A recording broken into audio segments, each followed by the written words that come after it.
Kadirabad cantonment স্যাপার college. শিক্ষার্থী আসসালামু আলাইকুম। হিসাব বিজ্ঞান ক্লাসে আজকে তোমাদের স্বাগত। আমাদের আজকের ক্লাস হচ্ছে চতুর্থ অধ্যায় প্রথম পত্র রেওয়া মিল। আমরা আজকে দেখব রেওয়া মিলের ভুল সংশোধন পদ্ধতি।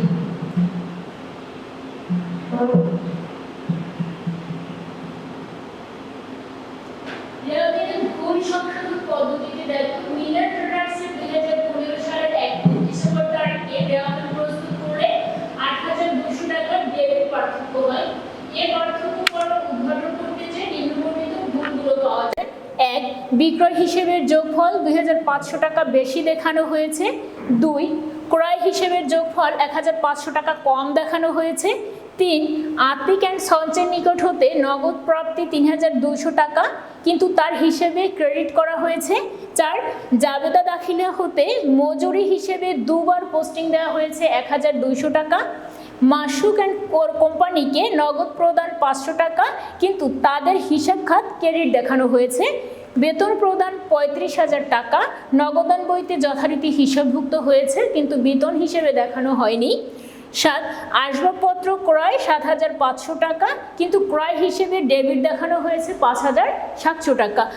আমাদের ৮,২০০ টাকার গড় মিল মূলত অঙ্ক করার শুরুতে দেখা গেছে যে এই বছরে ৮,২০০ টাকার হিসেবে গড় মিল রয়ে গেছে। সেই গড় মিলের হিসেবটাকে পর্যালোচনা করে দেখা গেছে কি এই সমস্ত ভুলগুলো ধরা পড়েছে যেগুলো আমাদের এখন কি করতে হবে, সংশোধন করতে হবে। আমাদের অঙ্ক হচ্ছে যে ৭ নং ভুলের জন্য রেওয়া মিল কত টাকা পার্থক্য হয়েছে, উপযুক্ত ভুলগুলো রেওয়া মিল প্রস্তুত করার পর সংশোধনী দাখিলা দাও। আর একটা অনিশ্চিত হিসাব তৈরি করতে বলা হয়েছে। আসলে আমাদের অনিশ্চিত হিসাব আসলেই কেবলমাত্র আমরা অনিশ্চিত হিসাব তৈরি করব, আদারওয়াইজ আমাদের অনিশ্চিত হিসাবের কোনো দরকার হবে না। লক্ষ্য করো ৭ নং ভুলটা ছিল, একটু খেয়াল করো, আসবাবপত্র ক্রয় ৭,৫০০ টাকা কিন্তু ক্রয় হিসেবে ডেবিট দেখানো হয়েছে ৫,৭০০ টাকা। যখন আসবাবপত্র ক্রয় করেছে তখন হচ্ছে ৭,৫০০ টাকা। এটাকে আমরা কি বলি? এটাকে আমরা টাকার অঙ্কের ভুল বলি। একদম দেখো ৭,৫০০ সেটা টাকার হিসেবে ৫,৭০০ টাকা হয়ে গেছে। এটাকে টাকার অঙ্কের গড়মিল বলা হয়। সেই টাকার অঙ্কের গড়মিলে দেখানো হয়েছে, দেখো আসবাবপত্র ক্রয় হিসেব ডেবিট করা হয়েছিল ৭,৫০০ টাকা, রেওয়া মিলের ডেবিট পাশে কম হয়েছে। কারণ যখন আমার ডেবিট হওয়ার আসলে কথা ছিল কত, ৭,৫০০ টাকা, আমি মূলত ডেবিট করেছি কত, ৫,৭০০ টাকা। তাহলে আমি কত টাকা মূলত কম ডেবিট করেছি, ১,৮০০ টাকা। এটাকে আমরা কি বলি, যোগফলের ভুল বলি বা যোগফলের ভুল বলা হয় আমাদের এটাকে। এরপরে আমরা অঙ্ক দেখব। দেখো আমাদের বলা হয়েছিল অঙ্কে যে জাবেদা দাখিলা দিতে বলেছে ২ নম্বরে। উপযুক্ত ভুলগুলো রেওয়া মিল প্রস্তুত করার পর সংশোধনী দাখিলা। সংশোধনী দাখিলাটাকে মূলত আমরা কি বলে থাকি, জাবেদা দাখিলা বলে থাকি। শুরুতে ১ নম্বর, বিক্রয় হিসেবের যোগফল ২,৫০০ টাকা বেশি দেখানো হয়েছে। জাবেদা কি হবে, বিক্রয় হিসাব ডেবিট, অনিশ্চিত হিসাব হচ্ছে ক্রেডিট। বিক্রয় হিসাব ডেবিট ২,৫০০ টাকা, অনিশ্চিত হিসাব হচ্ছে ২,৫০০ টাকা। শিক্ষার্থীরা তোমরা জানো যখন আমরা অঙ্কের টাকাটা পাই না বা তাৎক্ষণিকভাবে ওই হিসেবটা আমরা মিলাতে পারি না তখন আমরা অনিশ্চিত হিসেব দিয়ে ভুলগুলো মিলিয়ে দিই। অনিশ্চিত হিসেব আসলে কোনো হিসেব না। অনিশ্চিত হিসেবকে আমরা মূলত কি বলে থাকি, তাৎক্ষণিক হিসেব বলে থাকি। জাস্ট রেওয়া মিলটাকে মেলানোর জন্য, যে আমার ডেবিট এবং ক্রেডিট পাসটাকে মেলানোর জন্য যেন আমাকে মিলে যায়, এটাকে আমরা একটা তাৎক্ষণিক হিসেব বলি। এটা আসলে ফাইনালি হিসেব না। তাহলে আমার বিক্রয় হিসেব হচ্ছে ২,৫০০, যেহেতু বিক্রয় হিসেব ডেবিট ২,৫০০ আর ক্রেডিট পাশে আমি আসলে জানি না যে কত টাকা হওয়ার কথা ছিল বা আমার ক্রেডিট পাসটার শিরোনামটা আসলে কি ছিল, তাহলে সেটা আমরা অনিশ্চিত হিসেব দিয়ে দিব। ২ নম্বরে ছিল ক্রয় হিসেবের যোগফল ১,৫০০ টাকা কম দেখানো হয়েছে। যখন বেশি দেখানো হয় তখন ডেবিট করা হয়, যখন কম দেখানো হয় তখন ক্রেডিট করা হয়। দেখো বিক্রয় হিসেব ১,৫০০ টাকা ডেবিট, অনিশ্চিত হিসাব ক্রেডিট। যোগফল ভুল লেখার ফলে আমার এই বারবারই আমাদের অনিশ্চিত হিসেব দিয়ে মিলিয়ে দিতে হবে, কেননা আমরা কি জানি না আমার এই বিক্রয়ের সাথে আসলে কোন হিসাবটার ভুল হয়েছিল। আমরা অঙ্কটা দেখি আবার। ক্রয় হিসাবের যোগফল 1500 টাকা কম দেখানো হয়েছে। এই যে 1500 টাকা দেখানো হয়েছে কম, এই হিসেবটা আসলে এখানে এই জাবেদাটা উল্টে গেছে। বন্ধুরা একটু লক্ষ্য করি আমরা, আমাদের এই জাবেদাটা আসলে ভুল হয়ে গেছে। এখানে আসলে হবে অনিশ্চিত হিসাব ডেবিট,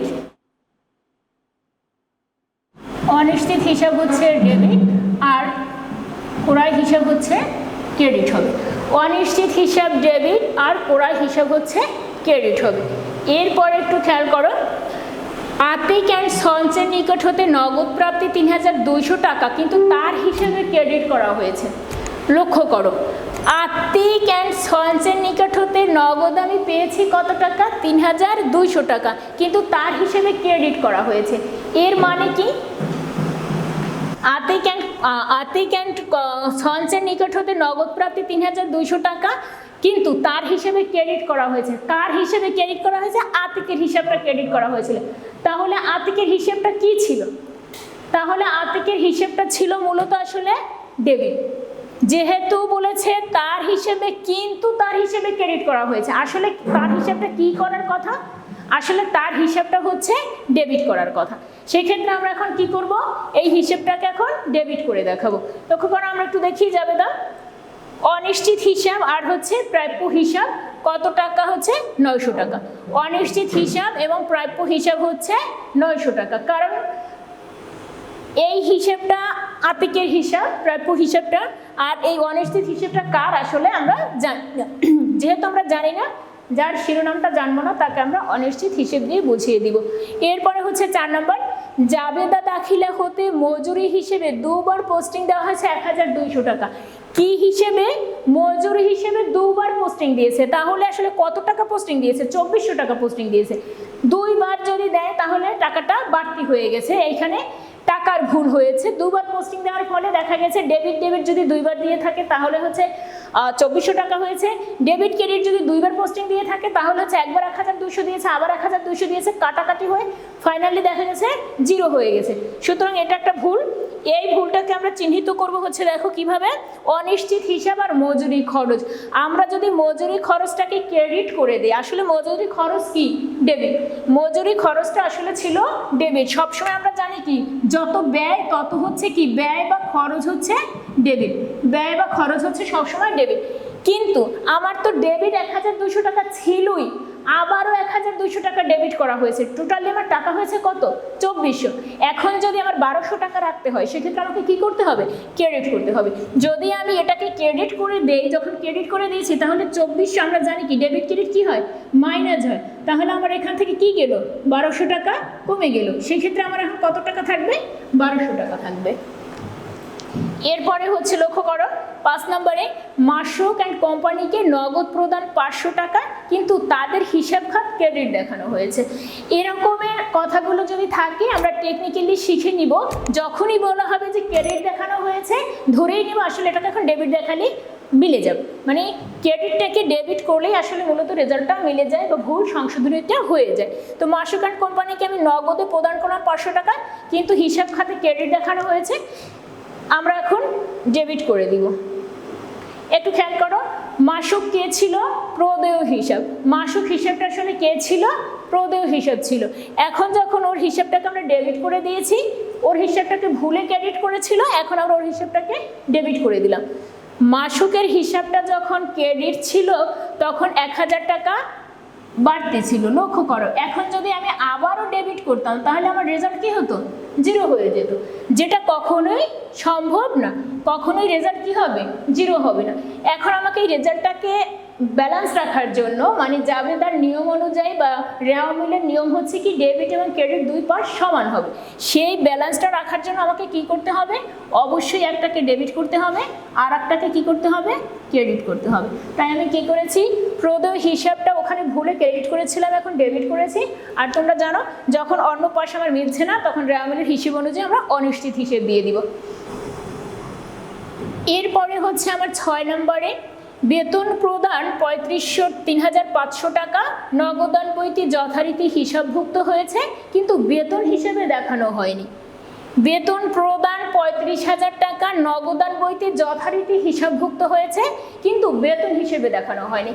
শিক্ষার্থী একটু খেয়াল করি, আমরা বেতন প্রদান যখন করি আমরা তখন আমরা কি করি?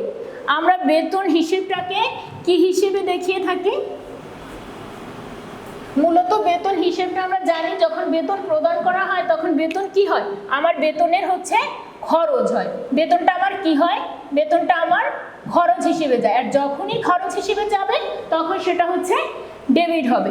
এবং আমার কিসে টাকাটা দিলাম? আমি নগদে টাকা দিয়েছি, তাহলে আমার নগদান হিসেব কি হবে? ক্রেডিট হবে। নগদান হিসেব হচ্ছে ক্রেডিট হবে। কিন্তু এখানে আমি কি করেছি? নগদে ঠিকই আমি হিসাবভুক্ত করেছি, কিন্তু আমি বেতন খরচে টাকাটা লিখিনি।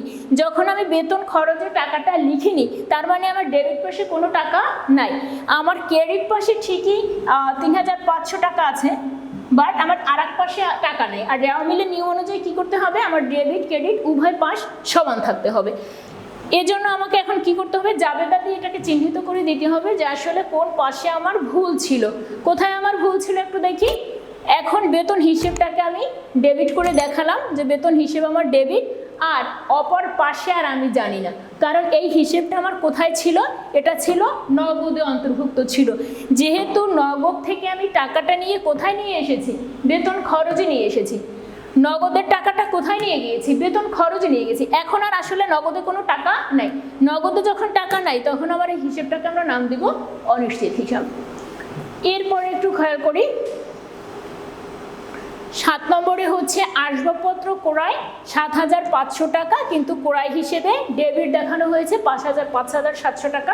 এটা আমরা ক নম্বরে আগেই করেছিলাম যে এটা আমরা কি বলেছিলাম যে টাকার অঙ্কে ভুল, লেখার ভুল হয়েছে, করণিক ভুলে 7,500কে 5,700 করে বলেছে। এটাকে আমরা এখন সেরে দিতে পারি, শুধু টাকার অঙ্কটা সেরে দিলেই হবে। কি হিসেবে সেরে দেবে একটু দেখো। আসবাবপত্র আসলে আমার কত টাকা ছিল? 7,500 টাকা। করণিক আসলে কত টাকা লিখেছিল? 5,700 টাকা। তাহলে আমার এই যে টাকার গড়মিলটা মাঝখানে যে আমার 1,800 টাকা নাই, সেই 1,800 টাকাটাকে আমরা কি বলবো? অনিশ্চিত হিসেব বলবো। আসবাবপত্রটাকে আমরা মজুরি খরচ হিসেবে কেন দেখিয়েছি? আসবাবপত্র ক্রয় বলেছে। একটু খেয়াল করি, আসবাবপত্র ক্রয় যখন করা হয় তখন অবশ্যই সেই আসবাবপত্র নিয়ে আসার জন্য একটা খরচ আছে, যেটাকে আমরা কি বলি? বহন খরচ বলি। আবার এমনও হতে পারে যে সেই খরচটাকে বহন না, মানে একজন মজুর দ্বারা আমি আসবাবপত্রটা নিয়ে এসেছি, সুতরাং আমি এই টাকাটা, এই যে 1,800 টাকাটা আমি নিশ্চয়ই কোথাও না কোথাও খরচ করেছি। এখানে ধরে নেওয়া হয়েছে যে আমি আসলে মজুরকে মজুরি প্রদান করেছি। সুতরাং আসবাবপত্রের টাকা ঠিকই 7,500 আছে, আসবাবপত্রের কোনো ভুল নাই। কোথায় গিয়ে আমার ভুল হয়েছে? আমার এই মজুরি খরচে ভুল হয়েছে। মজুরি খরচের 5,700 টাকা আমি আসলে আসবাবপত্রে নিয়ে এসেছিলাম, তাই মজুরি খরচের টাকাটা 5,700 দিলাম। আর যে টাকাটা আমার গড়মিল হয়েছে কত টাকা? 1,800 টাকা গড়মিল হয়েছে, সেটার নাম দিয়েছি আমরা কি? অনিশ্চিত হিসাব। এই অনিশ্চিত হিসাব দিয়ে আমরা একটা আমাদের কি বলতে বলেছে? একটা খতিয়ান তৈরি করতে বলেছে। অনিশ্চিত হিসেব দিয়ে আমরা খতিয়ান তৈরি করব। আমরা এখানে হচ্ছে কি বলে 4 ঘরা খতিয়ান, যেটাকে আমরা চলমান জের ছক পদ্ধতি বলি, সেই চলমান জের ছক পদ্ধতিতে করেছি অনিশ্চিত হিসাব। চলমান জের ছক পদ্ধতিতে ডেবিট ক্রেডিট এবং উদ্ধৃতিতে ডেবিট ক্রেডিট থাকে, 4টা ছক থাকে। তোমরা জানো ব্যালেন্স বিডি আমার অঙ্কের শুরুতে ছিল, আমাদের গড়মিল ছিল কত টাকার? 8,200 টাকার গড়মিল ছিল। অঙ্কের শুরুতেই আমরা পেয়েছিলাম যে 8,200 টাকা আমার গড়মিল হয়েছে। যেটা আমার গড়মিল হয়েছে সেটা আমার প্রারম্ভিককে আমরা ব্যালেন্স বিডি বলি। সেই বিডি দিয়ে আমরা অঙ্ক শুরু করব। এরপরে আমরা জানি যেটা অনিশ্চিত হিসাবের বিপরীত হিসাবটা এখানে চলে আসবে। সবগুলো অনিশ্চিত হিসাব যখন 31 তারিখে দেখো অনিশ্চিত হিসাব ছিল, তখন অনিশ্চিত হিসাব ক্রেডিট ছিল, বিক্রয় ডেবিট ছিল। তারপরে হচ্ছে অনিশ্চিত হিসাব ডেবিট ছিল, ক্রয় ক্রেডিট ছিল। প্রাপ্য হিসাব ডেবিট, অনিশ্চিত হিসাব ডেবিট ছিল, প্রাপ্য হিসাব ক্রেডিট ছিল। অনিশ্চিত হিসাব ডেবিট ছিল, মজুরি হিসাব ক্রেডিট ছিল। অনিশ্চিত হিসাব ক্রেডিট ছিল, প্রদেয় হিসাব ডেবিট ছিল। অনিশ্চিত হিসাব ক্রেডিট ছিল, প্রদেয় হিসাব বেতন খরচ ডেবিট ছিল। অনিশ্চিত হিসাব আমার ক্রেডিট ছিল, তখন আসবাবপত্র হিসাব আমার ডেবিট ছিল। এইভাবেই আমরা মূলত রেওয়া মিলের অনিশ্চিত হিসাব বা ভুল সংশোধনগুলো করে থাকি। বন্ধুরা আজকে এ পর্যন্তই, ভালো থাকো, আসসালামু আলাইকুম।